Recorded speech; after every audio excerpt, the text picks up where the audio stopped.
Hey, welcome back, fellow gamers, to Cult Classic Neo. Mike T. Shamborn here, talking about Elex once again. Cannot stop talking about this game and how excited I am.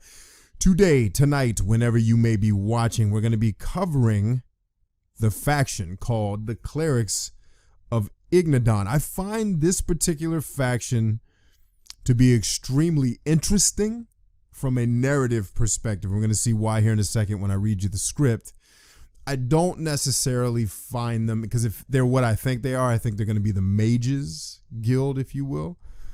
I don't necessarily find that enticing because I'm not much of a mage. Now, here's the one caveat to that, though. Because this game is so sci-fi and fantasy mixed, maybe the mages will actually be cool. Like, I've always thought mages were kind of these wimpy, and they usually are. Like, video games portray mages as these wimpy people who are really, really powerful, but physically speaking and just the way they carry themselves, they're kind of wimpy and whiny.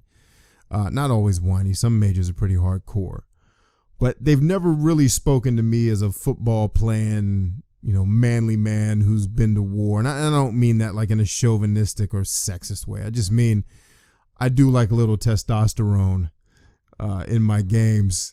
And mages never really struck me as being high in that department. Like I wouldn't imagine a mage is going to be a dude that goes and kicks in the door to rain down destruction on some terrorists. You know what I mean?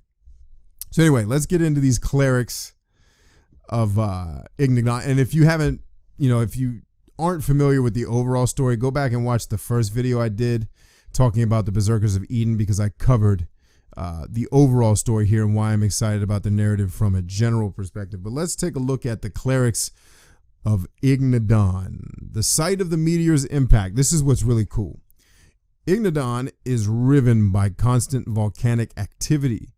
Thought to be devoid of life, Ignadon was the perfect hiding place for the clerics to grow in power. Followers of the god Magalan, the clerics see the consumption of Elex in any form as a sin. Now remember, the Albs and Zakor are basically consuming Elex to make themselves into superpowers. This particular group fights against that, saying that it's sinful to do so. Instead, they use Elex to power their machines. Guardians of Magalan's technology, the clerics put their faith in Kalan, plasma weapons, mechs, and power of industry. From the ashes shall rise a new Magalan, even more advanced than before. Very interesting. So I believe, and so keep in mind, I didn't read all this in detail before I started making these videos because I wanted to have some of the surprise along with you. So maybe not the mages.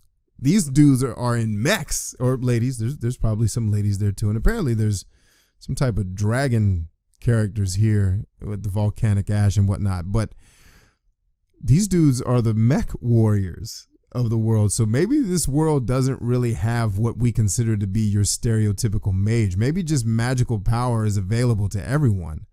And maybe going back to the Berserkers of Eden, maybe they're really the mages and I got it wrong. These dudes look like they're ready for a fight. And I'm imagining that their biggest beef is with the Albs and Zakor, specifically because they see as sinful what the Albs of Zakor make their main behavior, which is consuming Elex. Really, really interesting. And if you've seen some of the gameplay footage that I've shown on the channel, I know on these particular videos, I'm just on the website. But actually, if we watch this little cutscene here, there should be a mech here eventually that he walks by. But if you've seen the gameplay footage, you've seen the main character get into fights with mech warriors just like that one. And so that's where I'm assuming the clerics come in. And even though he's wearing the cleric dress, it may still have something to do with mages and magic, but I don't know. It's going to be very interesting.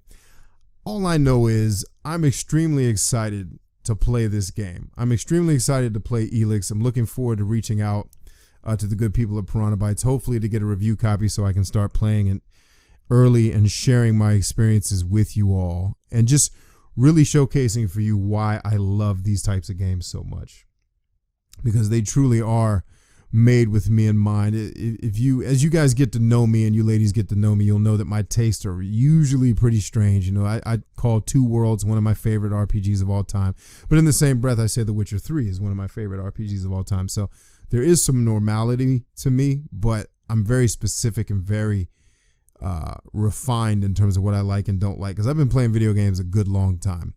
I've been around. Let's see. I wasn't born when the Atari was made, but I have played it.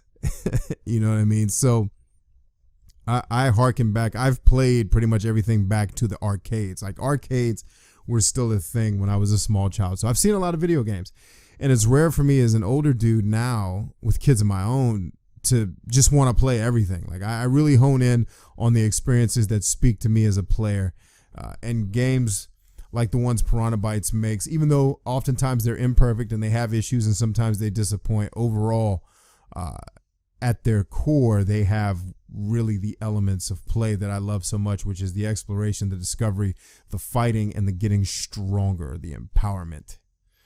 That's really what I'm looking forward to. So there you have it, the Clerics of Ignadon. I'm really curious about how all of these factions are going to come together. Really, the Outlaws are the ones I'm most excited about playing, but I'm really excited to see how all of them play out. I'm hoping the game, again, like other Piranha Bytes games, will let you get a taste of all the factions before you have to absolutely decide.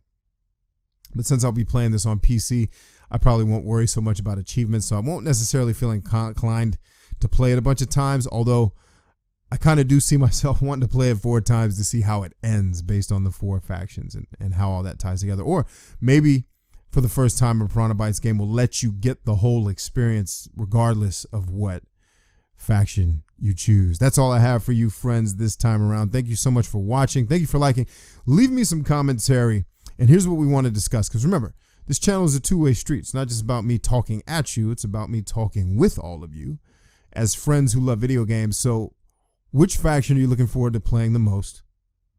And are you interested, like, does the overarching narrative sound as interesting to you as it does to me? Of course, a meteorite hitting the world is obviously cliche, but the way they're playing off of it, that this meteorite is essentially going to give us powers that we, like, it destroys the world, but at the same time, it gives us access to power that we didn't have before. And I think the juxtaposition of those two realities is really intriguing and really interesting. And so I'm excited about that. I'm excited mostly, at least from what we know today, about the Outlaws of Tavar, or Tavar, depending on how you say it. But I'd love to hear from you all what you're looking forward to, what you like the most out of what you've seen here. And as always, friends, thank you for liking, subscribing, and all that jazz. I love you all. See you on the next one.